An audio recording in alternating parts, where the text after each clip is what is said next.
former President Duterte. He is okay. Lately, most of the time, katong sa pagbisita nako, he was always in a good mood. There was only once na dili siya in a good mood.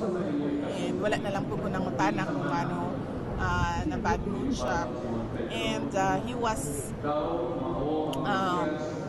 truly very happy noong na tinawagan siya ng kanyang lawyer at ibinalita sa kanya na nanalo siya sa Supreme Court case. Kasi isa siya sa mga lawyers ko doon na sa Supreme Court at binalita sa kanya na sinabi niya sa kanyang lawyer na mag-relax daw siya for one day. Hindi daw siya mag-meetings at hindi siya mag-physical therapy dahil gusto niya daw i-enjoy yung moment na nanalo yung kaso sa Supreme Court.